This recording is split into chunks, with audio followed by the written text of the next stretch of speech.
Greetings and God bless. I just wanted to do a video about a couple things.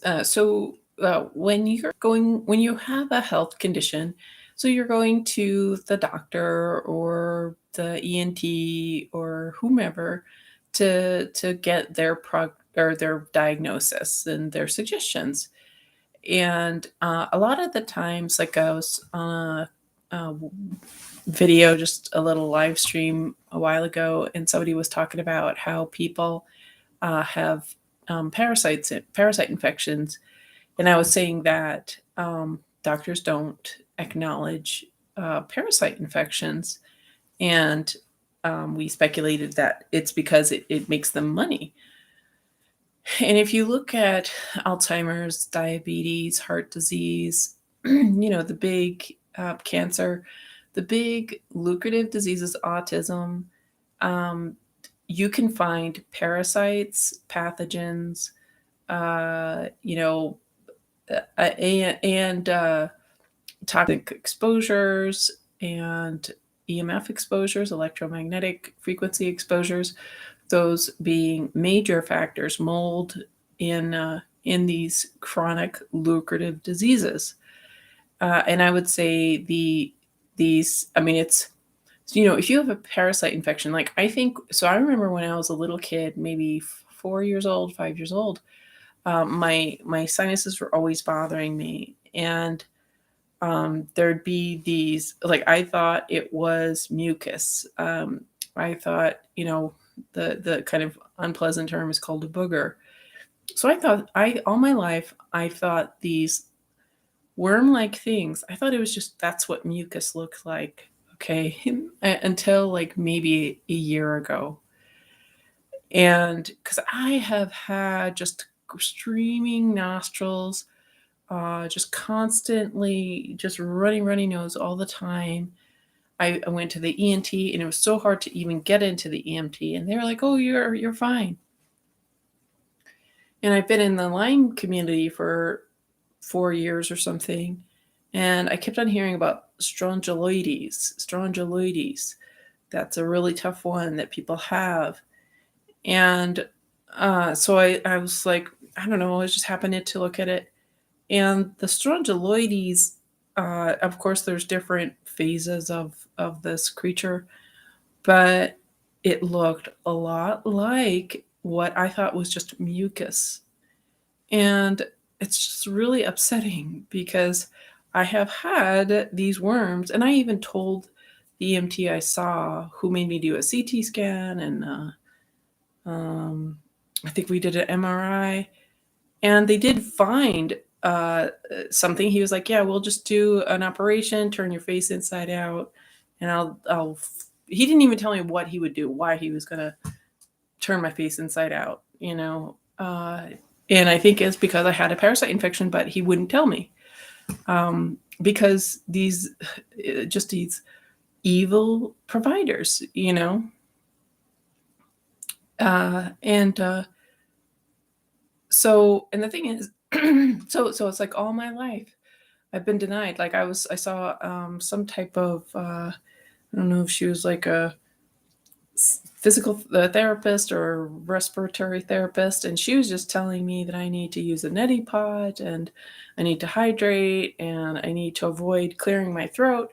Okay, like all this ridiculous behavior, BS, rather than how about we take care of these parasites. And this was Providence Hospital, which is on the West Coast. It's like the Providence system is just terrible. I went to them in Oregon and Montana, and they're just terrible. They just lie to you, and they just make sure to distract you, waste your time, degrade you, humiliate you, gaslight you, and make you feel stupid, and just keep you wasting your time spinning your wheels, instead of actually addressing the problem, which probably could be taken care of in a couple of years. But instead, they make you, delay you for 20 years. And I don't know if it's certain people are targeted, I do believe that is the case. Maybe in women of reproductive age are actually given good care because I've just not had children, and it just seems like the care I get is just absolutely the worst, like criminal, abusive, human rights abuse for sure. But nobody cares. Nobody cares if you're a low income solo female. Like and anyway, so I just wanted to say that certain people are gaslit by doctors, and I'm not exactly sure if doctors really have no clue about parasites and pathogens. I have a feeling, I really do think they do have a clue. I do have a feeling that they want people to suffer. That is my personal experience, that I realize that doctors really want people to suffer, and they have no intention of providing solutions. And for some reason, by some miracle, praise the Lord, some people actually do get care and they do get solutions. And I'm glad for those of you that actually get actual real medical care rather than medical malfeasance, which is, I think, the majority of the care that's out there. And the whole point of the globalists and their rulers, I mean, is just population control, population management, and suffering cultivation. That's what I believe that is going on. Is that there are entities that enjoy the suffering of human beings, and of course, if you have watched my channel, you'll know that God doesn't want this to happen, and we're in a supernatural battle, and Satan hates human beings, and so logically, Satan would be then attacking humans, because God created human beings to take over Satan's dominion. But I just wanted to say, keep searching if you have a health complaint. It took me, I guess maybe 45 years, maybe 47 years, maybe not 47, maybe it's 45. Because I think I got strongyloides maybe when I was about 4. Because I remember my nose was really bothering me, maybe around 4 years old, 3 or 4 or 5. And it's always bothered me. And I just thought I had a runny nose. I didn't realize that you could have a parasite infection and a bad parasite infection. Apparently, strongyloides can become systemic in the body, and I think that's happened to me. I think it's gotten in my throat. I think it might have gotten in my saliva glands. I think it's affected my digestion. I fear that it's affected my brain, in my ears.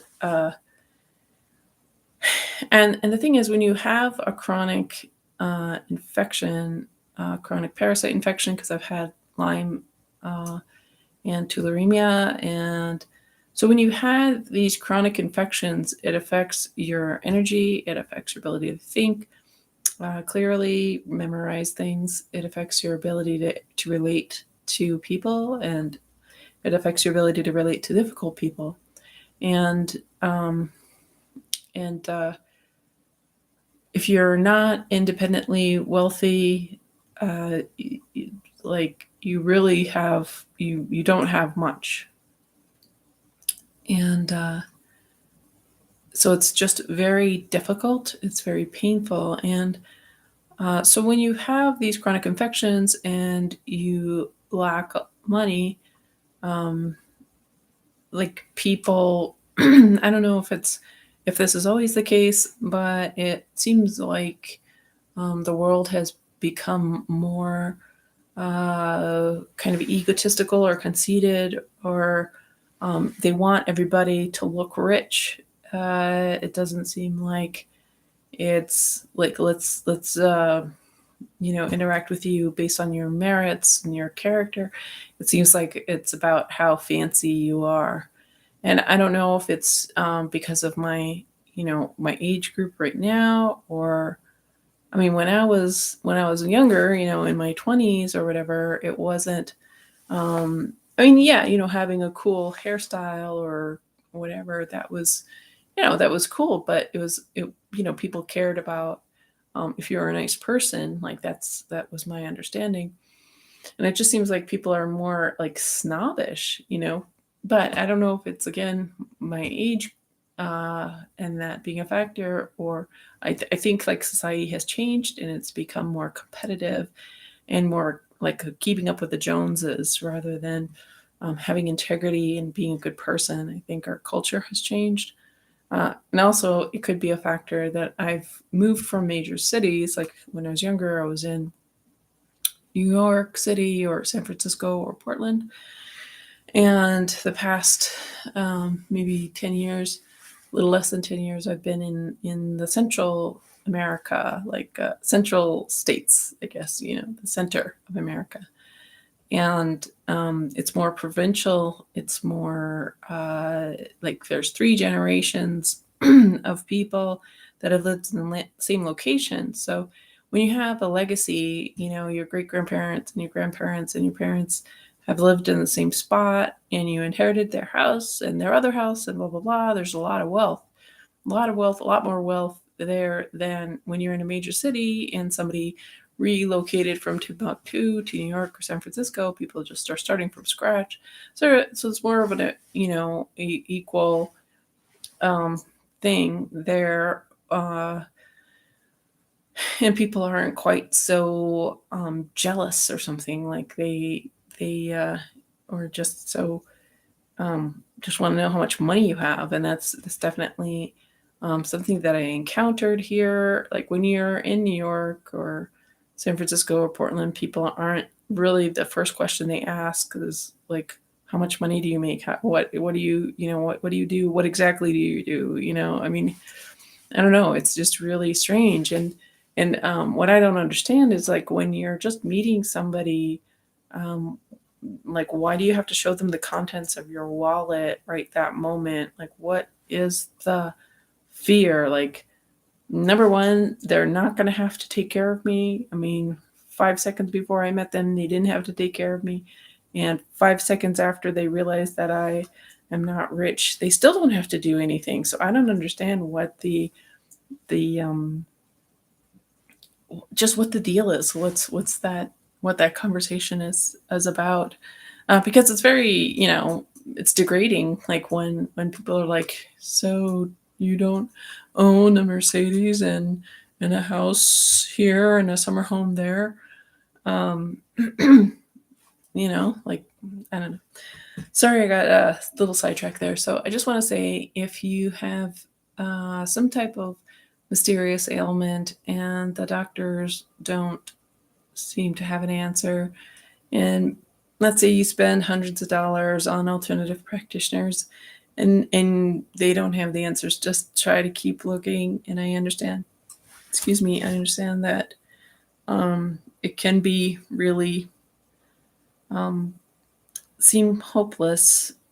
And but if you're somebody who likes answers, I just want to say that if you know something's wrong, something's wrong. And so I just want to encourage you to trust yourself. And if you feel like keeping on researching, I just want to encourage you, as one other, you know, researcher kind of a person to another. I just want to encourage you that to trust yourself and trust that if you think that you're having a low grade, parasite infection or whatever, just keep looking and you'll find answers.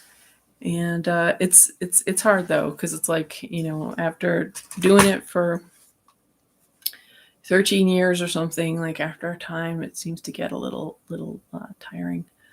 But anyways, I just wanted to share that little thought there. So thank you for listening.